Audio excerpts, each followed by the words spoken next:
Brasil confirma mais um caso de varíola dos macacos.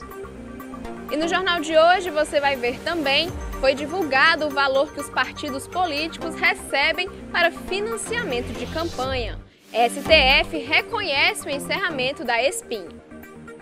Gasolina e diesel sofrem um novo aumento. A pauta é política, o noticiário internacional e as imagens do dia. Tudo isso e muito mais agora no União Brasil.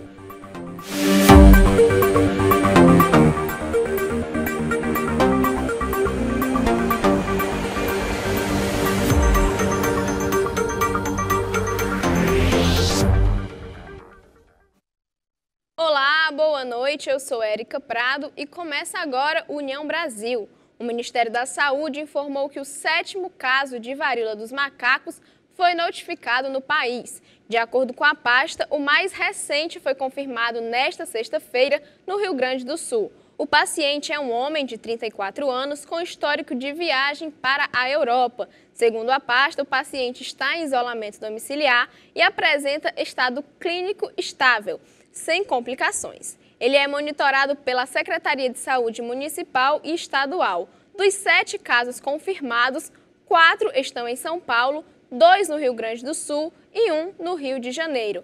9 casos de suspeitos são investigados. O Ministério da Saúde informou na última quarta-feira que mais um caso de varíola dos macacos foi notificado no país. De acordo com a pasta, o caso foi confirmado em São Paulo após exame realizado. Trata-se de um paciente de 28 anos com histórico de viagem para a Europa. Ele está isolado e apresenta estado clínico estável, sem complicações. O caso é monitorado pela Secretaria de Saúde Municipal e Estadual.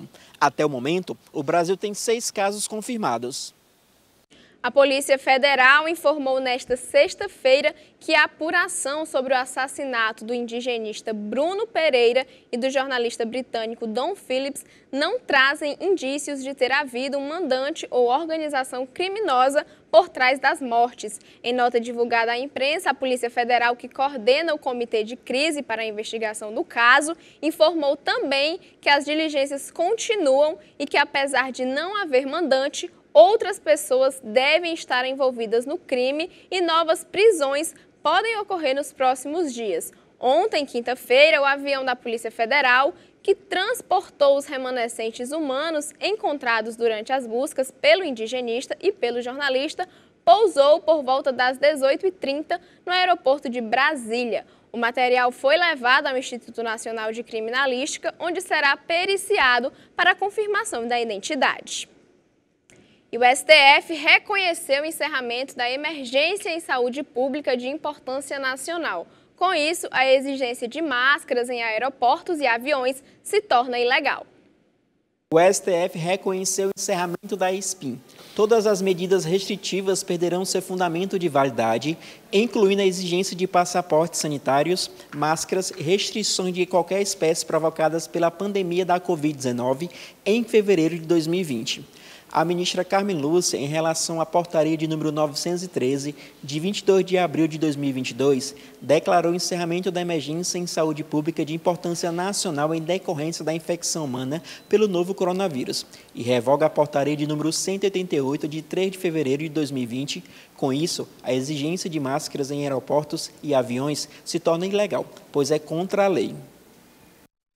E com o fim do estado de emergência em saúde pública de importância nacional, o Espin, o presidente Jair Bolsonaro, editou hoje uma medida provisória para permitir que a iniciativa privada possa comprar vacinas contra a Covid-19 diretamente com os fabricantes. De acordo com a Secretaria-Geral da Presidência, a medida não trará prejuízos ao Plano Nacional de Operacionalização da Vacinação. O órgão justifica que a vacinação no país atingiu doses suficientes para contemplar 100% dos grupos prioritários.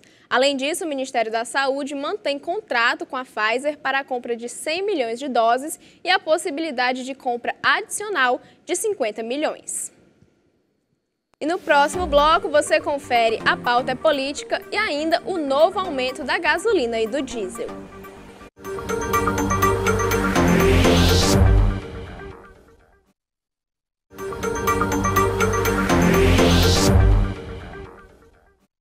Presidente Bolsonaro quer propor uma CPI para investigar a Petrobras. Justiça decreta sequestros de bens do PCC e de contador ligado a Lula. Assuntos para a pauta política. O presidente Jair Bolsonaro disse em uma entrevista de rádio de Natal, nesta sexta-feira, que vai propor uma CPI, Comissão Parlamentar de Inquérito, para investigar a Petrobras após a estatal anunciar o reajuste. O presidente havia conversado com o presidente da Câmara, Arthur Lira, reunido com os líderes partidários e que a ideia é propor uma CPI para investigar a Petrobras, os diretores e membros do Conselho. O ministro do Supremo Tribunal Federal, André Mendonça, determinou que a Petrobras deverá enviar ao Supremo documentos internos que justificaram a formação de preço dos combustíveis. A primeira vara de crimes tributários, organização criminosa e lavagem de dinheiro da Justiça Estadual de São Paulo determinou o bloqueio de 40 milhões em imóveis e ônibus de integrantes do PCC e do contador João Muniz Leite, que foi responsável pelo imposto de renda do ex-presidente Luiz Inácio Lula da Silva. O pedido foi feito pelo delegado Fernando Santiago e endossado pelo Ministério Público Estadual de São Paulo. O TSE divulgou na última quarta-feira o valor que cada partido político terá direito na distribuição dos 4,9 bilhões do Fundo Especial de Financiamento de Campanha. O Tribunal Superior Eleitoral divulgou na última quarta-feira o valor que cada partido político terá direito na distribuição dos 4,9 bilhões do Fundo Especial de Financiamento de Campanha, o Fundo Eleitoral, que será designado para as eleições de outubro deste ano. 47,24% do total do valor será distribuído entre União Brasil, o PT, MDB, PSD e PP. O valor é o maior desde a criação do fundo em 2017. O montante será distribuído entre os 32 grupos políticos registrados no TSE. Entre eles, União Brasil receberá o maior valor, serão 782 milhões. O PT, com 503 milhões. O MDB, com 365 milhões. O Partido Social Democrático, o PSD, com 349 milhões, e o Progressistas, com 344 milhões. As siglas só poderão ter acesso ao fundo eleitoral quando definirem critérios para a distribuição dos valores. Após a divulgação do aumento da taxa básica do país, a Selic, em 13,25% ao ano, o Brasil manteve a liderança do ranking de maiores juros reais dentre as principais economias do mundo. Segundo o levantamento feito pela Infinity Asset, a taxa de juros real do Brasil, calculada pela subtração da taxa de juros nominal pela projeção de inflação para os próximos 12 meses, é de 8,10%. Alcançando, assim, o primeiro lugar. Em seguida, México, Colômbia, Chile e Indonésia, considerando apenas a taxa de juros nominal definidas pelos bancos centrais. O Brasil foi do quarto para o terceiro lugar, atrás da Argentina e Turquia e à frente da Rússia, e em último aparece o Chile. O levantamento leva em conta os juros de 40 países. Gasolina e diesel sofreram um novo aumento. Quem tem mais informações é Tiago Oliveira. A Petrobras anunciou nesta sexta-feira, dia 17, reajuste de 5,2% no preço da gasolina e de 14,2% no preço do diesel. Os novos valores passam a vigorar a partir do dia 18 deste mês. A empresa informou que o preço médio de venda de gasolina para distribuidoras passará de R$ 3,86 para R$ 4,06 por litro. O último ajuste ocorreu em 11 de março, há 99 dias. Para o diesel, o reajuste ocorre 39 dias depois do aumento anterior. O preço médio de venda da Petrobras para distribuidoras passará de R$ 4,91 para R$ 5,61 por litro. O preço do gás de cozinha não sofreu reajuste. Em nota, a Petrobras afirmou que tem buscado o equilíbrio dos preços com o mercado. E a seguir, o noticiário internacional e as imagens que marcaram esta sexta-feira.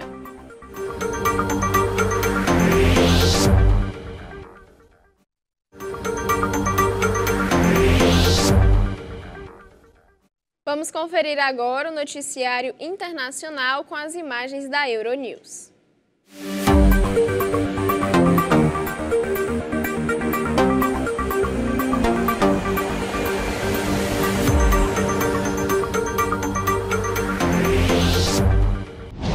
Cinco anos depois da primeira Conferência dos Oceanos, a ONU repete a iniciativa em Lisboa. De acordo com o subsecretário-geral da ONU para a Economia e Questões Sociais, em Lisboa, os governos irão adotar uma declaração política intitulada O Nosso Oceano, o Nosso Futuro, a Nossa Responsabilidade. Entre outras coisas, a declaração abre caminho ao que foi decidido na recente Assembleia do Ambiente da ONU para desenvolver um tratado internacional com vínculo legal relativo à poluição plástica, nomeadamente em ambiente marinho. A Conferência dos Oceanos ocorre entre os dias 27 de junho e 1º de julho e vai avaliar pelo estado do planeta. Foi detido um suspeito pelo tiroteio de quinta-feira à noite em uma igreja no Alabama, nos Estados Unidos, onde morreram 2 pessoas. Trata-se de um homem de 71 anos. De acordo com as autoridades, o atacante abriu fogo durante o jantar lúdico, matando uma mulher de 75 anos e um homem de 84 anos. Uma outra pessoa ficou ferida. O acusado teria sido controlado por outra pessoa que estava no local até a chegada da polícia. Este é mais um tiroteio que agrava o número de casos nos Estados Unidos em acontecimentos trágicos desse gênero. Já são 250 desde janeiro. Vladimir Putin, no Fórum Econômico de São Petersburgo, falou sobre o ataque contra o Ocidente. O presidente russo disse que a União Europeia iria perder 400 mil milhões de euros no próximo ano devido às sanções impostas à Rússia e disse que a União Europeia perdeu a soberania política e as elites burocráticas estão dançando ao som da música dos outros, fazendo tudo que os superiores lhe pedem e acabam prejudicando a população, a economia e as empresas. Relativamente à vontade de Kiev, encorajada por Bruxelas, de entrar na família europeia, Putin garantiu não ter problema nenhum com isso, uma vez que a União Europeia não é nenhuma organização militar. Vamos conferir agora as imagens que marcaram esta sexta-feira. A Polícia Federal prendeu um italiano transportando ilegalmente ripas de madeira originárias da espécie pau-brasil no Aeroporto Internacional do Galeão, no Rio de Janeiro. De acordo com a PF, ele foi preso na noite de ontem, quando tentava embarcar para Milão, na Itália, com conexão em Portugal. Ainda segundo a PF, em uma fiscalização de rotina, foram encontradas 70 peças de madeira, que estavam dentro de uma bagagem despachada pelo passageiro de 54 anos. Ele foi preso em flagrante e encaminhado à Superintendência da PF no Rio. O estrangeiro responderá por crime contra o meio ambiente.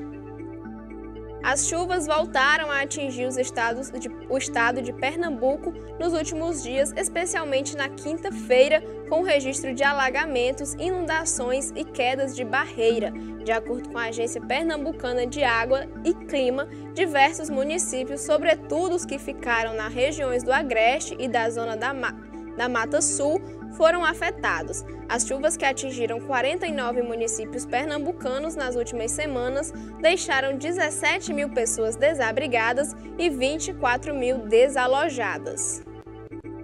O governo federal entregou nesta sexta-feira, em Natal, um serviço de conexão à internet de alta velocidade na Praça Mãe Peregrina, no bairro Pitimbu. O evento contou com a presença do presidente Jair Bolsonaro, do ministro das Comunicações Fábio Farias e de outras autoridades estaduais e federais.